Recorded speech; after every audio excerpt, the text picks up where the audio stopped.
And now it's time to check in with the man who has the real opinion, Mr. Geno Reynolds. And Geno, you went and saw The Hobbit, a big movie this holiday season. Yeah, I hated it. You did not. No. Look, this movie's one of those movies that it's not, if you didn't like the Lord of the Rings trilogy, you're not going to really like this one. But if you love the Lord of the Rings trilogy like me, you're going to like it. It's a good welcome back.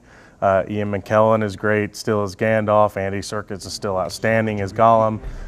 You know, there's some great new characters. There was a few things I didn't like the Goblin King felt rushed and almost too modern, the way he talked, and some of the graphics seemed kind of off. But all in all, they did a very good job, I thought.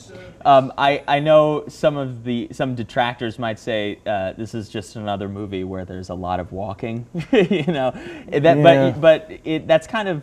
It's all about the journey. You know, you got to think of it that way. It's all about the journey. It's all about people, especially some of the characters like Thorin Oakenshield, discovering who he's supposed to be. It's all about the discovery of yourself and, you know, what are you supposed to be. I mean, the journey of Bilbo is awesome. You know, him learning that he's more than just a person that eats a lot and sits inside of a hill.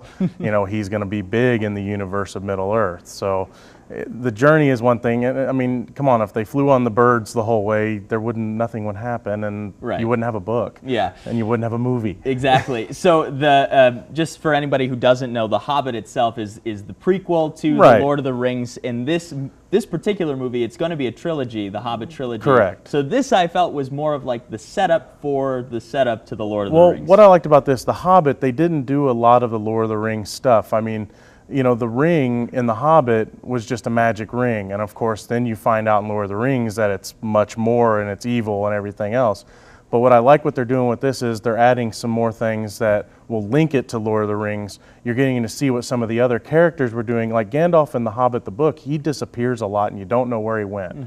In this, you kind of get to see where he goes. You kind of get to see where the other characters of Lord of the Rings were at the time during The Hobbit, and that's what they're doing instead of just following Bilbo and the group of dwarves to the Dragon's Mountain. Right. A couple of cameos, too, in this one. Elijah Wood was in there for a couple seconds. Well, yeah, the whole thing is basically older Bilbo telling Frodo the true story of his adventure, and I think that works really well. Unfortunately, they kind of dropped the narration after a while, which I didn't like, but whenever they used it, it worked very well. All right, well, Geno, thank you so much for being here. I appreciate it, and we'll be right back.